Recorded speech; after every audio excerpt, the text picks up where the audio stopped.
বর্তমানে কিন্তু একটা মাথা নষ্ট করা আপডেট আসছে, যেখানে আমরা বিকাশে ক্যাশ আউট করতে আমাদের 13 টাকা 95 পয়সা আমাদের প্রিয় করা থাকলে ওইখান থেকে আমরা ক্যাশ আউট করতে পারতাম। সেখানে আমরা এখন বর্তমানে মাত্র 4 টাকা খরচে কিন্তু প্রতি 1000 টাকা বের করতে পারছি। অর্থাৎ আমাদের 1000 টাকা বের করতে মাত্র 4 টাকা খরচ হবে। তো আপনি যদি মাত্র 4 টাকা যদি খরচ করতে পারেন তাহলে আপনি 1000 টাকা বের করতে পারবেন। এরকমের ভাবে আপনি আনলিমিটেডভাবে টাকা বের করতে পারবেন বিকাশ থেকে। তো আমরা এখন বর্তমানে ওই প্রসেসটাই শিখবো, যে আপডেটটা এখন বর্তমানে চলে আসছে। তো এই আপডেটটার জন্য আপনাকে প্রথমে কিছু কিছু জিনিসের প্রয়োজন হবে। প্রতি 1000 টাকা মাত্র 4 টাকা খরচে বের করার জন্য আপনার যেসব জিনিসগুলো প্রয়োজন হবে আমরা সেগুলো নিয়ে আলোচনা করছি। অনেকেই প্রথমে বলে থাকে যে ভাই ফ্রিতে কি বের করা সম্ভব? না, কখনোই আপনি ফ্রিতে বের করতে পারবেন না। এখানে অবশ্যই আপনাকে কমপক্ষে প্রতি 1000-এ 4 টাকা খরচ করতেই হবে। যদি 4 টাকা খরচ করতে পারেন তাহলে আপনি প্রতি 1000 টাকা বিকাশ থেকে আপনি বের করতে পারবেন। তো আমরা এখন দেখি আমাদের কী কী জিনিসের প্রয়োজন হয়। আপনার 4 টাকা খরচে বের করার জন্য সর্বপ্রথম যে জিনিসটা দরকার হবে সেটা হলো ব্র্যাক ব্যাংকে আপনার একটা অ্যাকাউন্ট থাকতে হবে।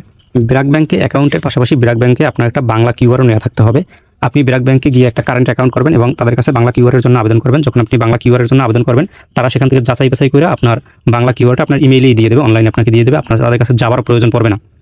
আপনি যখন বাংলা কিউআর এবং ব্র্যাক ব্যাংকে অ্যাকাউন্ট পেয়ে যাবেন, এরপরই আপনি এখান থেকে 1000-এ 4 টাকা খরচে টাকা বের করতে পারবেন। তো কীভাবে বের করবেন আমরা প্রথমেই ব্র্যাক ব্যাংকের আস্থা অ্যাপের ভিতরে গিয়ে ওখান থেকে দেখে আসি। আমরা চলে আসলাম ব্র্যাক ব্যাংকের আস্থা অ্যাপে। এখান থেকে আমি আমার ব্যালেন্সটা একটু চেক করে নিই। দেখেন 15,030 টাকা আমার ব্যালেন্সের ভিতরে বর্তমানে আছে।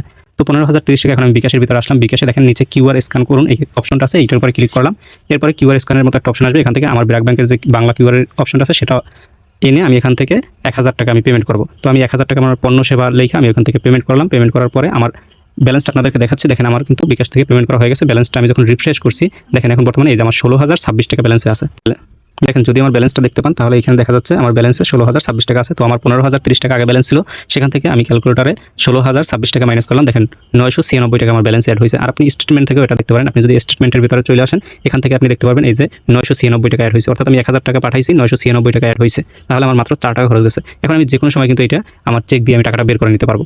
আরেকটা দেখেন, অনেকেই অনেক সময় বলে যে ভাই এক্ষেত্রে অনেক সময় আইডি আমার বিকাশ অ্যাকাউন্ট কিংবা বাংলা কিউআরের ব্যাংক অ্যাকাউন্ট এগুলো রিস্ট্রিকশনের সম্ভাবনা থাকে। তো রিস্ট্রিকশন যাতে না হয় সেক্ষেত্রে আপনার আমার কয়েকটা করণীয় আছে। আপনি যদি এই কাজগুলো করেন তাহলে আপনার অ্যাকাউন্ট কখনোই রিস্ট্রিকশন হবে না। প্রথমত আপনি গভীর রাতে কোনো লেনদেন করবেন না। অর্থাৎ আমাদের দেখা যায় রাত 10টা 11টা 12টা 1টা 2টা 3টা 4টা মানে যখন মন চায় তখনই লেনদেন করি না। আপনি যদি গভীর রাতে লেনদেন করেন তাহলে সেটা অবশ্যই তারা এটা অস্বাভাবিক লেনদেন ধরবে, যে কারণে আপনার অ্যাকাউন্ট রিস্ট্রিকশন হওয়ার সম্ভাবনা থাকে। তাই গভীর রাতে কোনো অবস্থায় আপনি লেনদেন করবেন না।